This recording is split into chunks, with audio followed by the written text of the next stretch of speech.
Hey folks, welcome to a new video. Today we're going to talk about dictionaries. So, not this one, not the one you had in your Latin class if you were unfortunate enough to have Latin class, but the Max dictionary. So in Max we have this object called dict, and let's see what a dictionary Max is according to Max's own documentation. Let's create a JWeb object, let's give it the URL of the documentation page. So a dictionary is a container for data organized into key-value pairs. Key is always a symbol, but the value can be anything, including a number, symbol, list, or even another dictionary. So let's see what a key value, what does this mean? So let's say that I have some values like, I have, for example, my height, 177 centimeter, my weight, guess is 92 kilograms, I should take some weight off, and let's say my age, which is 36 years old. Wow, this went pretty personal, really fast. Anyway, I have this data, and I could put this data into a call object, right? So let's say I want to store this data to use it later for something, and I can put it into a call and say, okay, this is what was it? The height. This is the weight, and this is the age. And then I can retrieve this data using the index of the data that I put inside, right? And that's all good, but this doesn't tell me what this data is actually about. I don't know that this is my height. I don't know that 92 is my weight, and so on. So in a dictionary, we can actually specify what the data stands for, what the data is about. So in order to edit this dictionary, I can just double click on the dictionary object with the patch locked, and I can edit it as I did for call. The font is a bit too small, and at the moment I'm actually not sure if I can make it bigger. So what I will do is that I will load Visual Studio Code. I will put next to the patcher window, I will create a new text file and just edit the dictionary here, because I can make this bigger. And then I will paste this content inside the Max dictionary. So I had my data, which now I can actually label. So this is basically a label for the data. So height, and then I put a semicolon, and this is my height. Then I write the weight, and then I have my age. Cool, so now I'm going to copy and paste that inside here. And now I have my dictionary in Max. And so what I can do now is to retrieve this data with the messages. So now I know exactly what the data stands for. Let's say I want to get my height. And let's see, there is an output here for the get messages. Height is 187 centimeters. And then there is a bunch of outputs that have other purposes, and everything will be clear very soon. But that's exactly what the dictionary is about. For the ones of you that are a bit more into programming and developing, this is kind of a JSON format. This is very similar, if not exactly the same as a JSON format. It is even mentioned here in the documentation. Dictionaries can be edited using JSON syntax, except the dictionary doesn't support Boolean, true, false values. Okay, so I guess that's the only difference. So let's say that I want to save now this dictionary to the hard drive. So this will be also better for editing it with Visual Studio Code instead of copy and pasting it, because then it will just open automatically. When I modify it, it will just be modified automatically when I modify it on VS Code. So I can use the export message for the dict in order to save this dictionary on my hard drive. And I will save it on my desktop as dict tut, and will be automatically saved as JSON, which is the format the dictionary uses. And then I can double click on it, and it will be automatically opened inside Visual Studio Code, because I have this preference in Max, which is in text editing, always use external editor, right? So it will open every object that uses text in an external editor. Like Visual Studio Code is the preferred one I got. So now if I want to edit the dictionary, I can just edit it in Visual Studio Code. And the value should be automatically updated inside the dictionary. Yeah, right. So I can do like get intelligence. So exactly, I can now just edit directly the dictionary here. The cool thing is that we can save not only numbers here, but we can say whatever type of data we want, like strings. And then it will give us a string. So in Max, we can now use the object, the relatively new objects, like a string to symbol, for example. And in order to get only the keyword string followed by the identifier for this string, I can do like zl slice 1, take away the first part of this message, the first item in this message. And these will give us just a string with the identifier, and then I can transform that into a symbol, and there we go. We have our string. Cool thing is that we can also use arrays, so like a list of elements in Max that will be. And here I can create, for example, like an array called everyday carry or something, EDC, and I can put an array of stuff. Like, I don't know, I can put apple, phone, and magnesium. I don't know what magnesium is. Sounds like something people carry around to take it, that is good for you.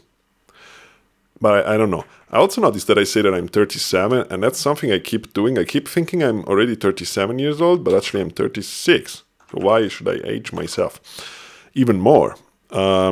It's kind of weird. Cool. So now I saved that, and then I can say get EDC.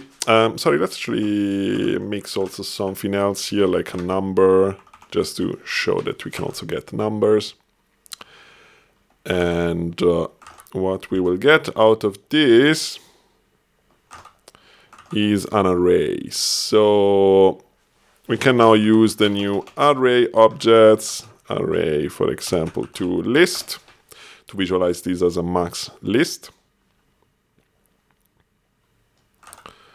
And there we go. So we can store all sort of values in a dictionary. That's kind of the takeaway. And we can get those values back using get messages. We can also set values, of course. We don't have to set it manually. We can set it with the messages. So the message will be set. And then I can say like hobby, and then a space, and then I will say I can put a value to the hobby. And that could be, for example, monitoring the situation. So I can say monitoring the situation. And I will pass it to the dictionary. If I open it now, it's not being shown here. Let's use another object, which is called dict.view, to see if actually the dictionary has been updated. And we can send a bang to a dictionary to output the actual dictionary message with the name of the dictionary, which will pass the dictionary on to the patcher. Let's do that. And we can see that's been updated with a hobby. Not sure why it's not being shown. Oh, of course, because I haven't exported the file. That's why it's not being shown. So let me say export dict.truth.json. These two files are in the same folder, the desktop, so that will be now updated once I export it to the desktop. And actually didn't land on my desktop. It actually landed in the Max application. So actually we need to specify the path, even if they are in the same folder. So we just do desktop, desktop, dictionary truth.json, double click, and it will open the one in the desktop. So we can use dict.view to see the content of a dictionary. We can set elements of a dictionary with the set message. We can retrieve those values with get, and we can also do something very cool, which is to have dictionaries nested into other dictionaries. So I could do something like that. Create a new value, which is Federico. And then assign this all this data to the object Federico. So this has become like property of the Federico object. And if I save that now, good. So now you can see that the dictionary displayed here now shows the Federico object containing all this bunch of stuff. Contains the height, the weight, the age, the intelligence, the everyday carry, and hobby. But this is just Federico. And then there could be another object, which could be, I don't know, like another dude, like Jason, which I think came to my mind because of JSON, the JSON file type. And then it could have different properties. It could be like way taller, and it could be way heavier, and it could be way older. Yeah, sorry, Jason. That's how it goes. And way dumber.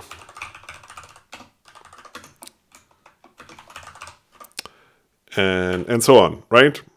Let's just write his hobby as well. I don't know. What is his hobby? He could have multiple hobbies, like sleep, ride bike, reading books, right? So let's save that. And now if we output that, we can see that there is another object here called JSON. And if I want to retrieve now the data for Federico or JSON, I have to do it using this syntax. So I can say get Federico, double semicolon, height, for example. And let's see what we get. Federico, height, 187. Cool. And maybe we also want to have a message here showing the actual value. Cool. So you have this semicolon syntax. This could be even could go even further. We could nest another dictionary here.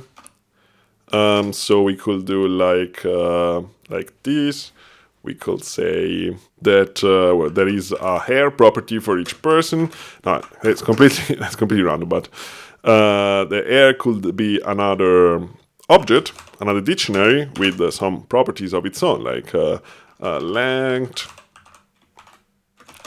I don't know, like long, color, brown, and so on. Cool.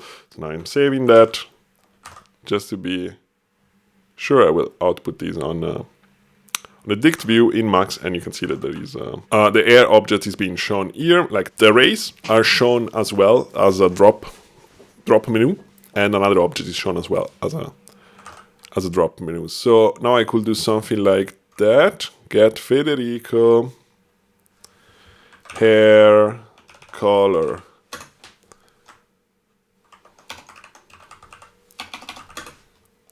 Right, so I can access the value like that, and then will give us a string, which is brown.